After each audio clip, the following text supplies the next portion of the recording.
નમસ્કાર, હું હર્ષ રાઠોડ, ન્યૂઝ ગુજરાતમાં આપનું સ્વાગત છે। સમાચારની શરૂઆત કરીશું મોટા સમાચારથી। રાજકોટથી વાત કરીશું। રાજકોટની જ્યુબિલી ગાર્ડન ખાતે આપને જણાવી દઈએ, સમગ્ર સૌરાષ્ટ્રની આંગણવાડી બહેનો દ્વારા એકત્રિત થઈ રેલી કાઢી જિલ્લા કલેક્ટરને આવેદનપત્ર પાઠવવામાં આવ્યું।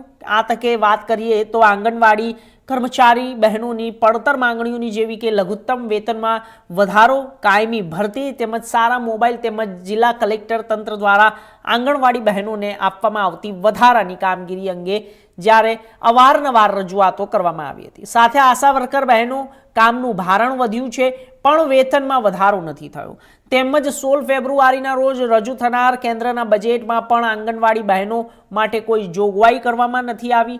ત્યારે આવા અનેક મુદ્દાઓને લઈને રાજકોટ શહેરના જ્યુબિલી ગાર્ડન ખાતે અંદાજિત 1600 જેટલી આંગણવાડી કર્મચારી મહિલાઓ એકત્રિત થઈ જિલ્લા કલેક્ટર કચેરી સુધી વિશાળ રેલીઓ કાઢી વિરોધ કરવામાં આવ્યો અને સરકારે આ મામલે ત્વરિત જાણ લે તેવી પણ તેમને બાહેંધરીઓ આપી છે।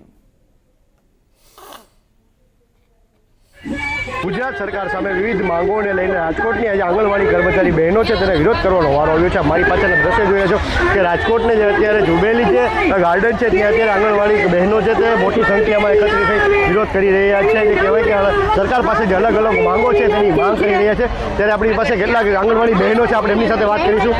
શું માંગ છે તમારી કે અત્યારે વિરોધ કરવા આવ્યા છો? શું કહેશો, કઈ રીતનો વિરોધ છે, શું શું અલગ તમારી માંગો છે?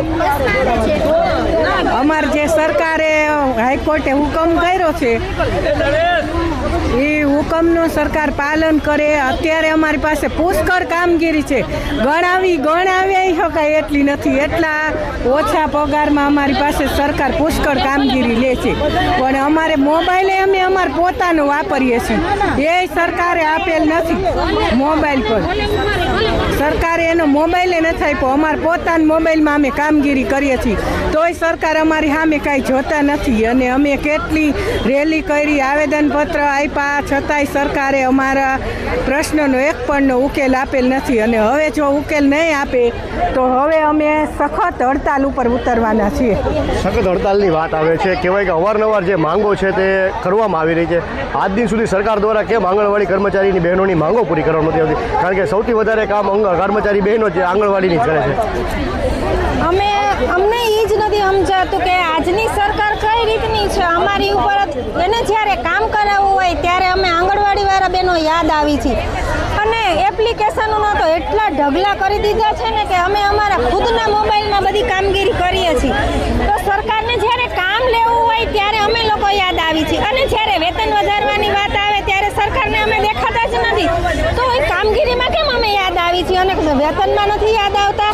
તો આ સરકારને અમારે ગણવી કેવી? આજ સુધી અમે આટલી રેલીઓ કરી, કેટલા બધા કાર્યક્રમો કર્યા, તોય છતાં સરકાર આજ સુધી અમારી સામે જોતી જ નથી।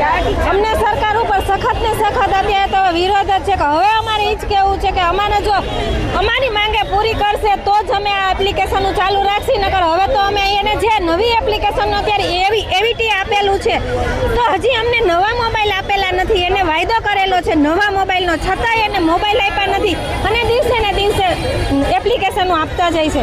તો હવે જે એવીટી આપ્યું છે એ તો સાવ નકામું જ છે, કારણ કે એમાં અમે જે બાળકો અમારા કેન્દ્ર ઉપર 40 બેઠા હોય તો આજે એમાં 15 જ દેખાય છે। તો એ શું સાબિત કરવા બેઠા છે? અમે તો સાચા છીએ, સરકાર ખોટી છે આજની।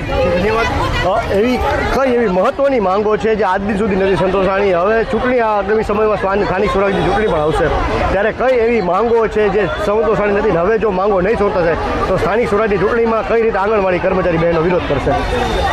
સૌથી મહત્વની માંગ તો જે વેતનની છે એ જ છે કે સરકાર અમને વેતન બહુ આજની મોંઘવારી પ્રમાણે જેટલું કામ લે છે, ખરેખર આંગણવાડી વર્કરને જો સરકાર 50,000 ચૂકવે ને તો એ પણ ઓછા કહેવાય।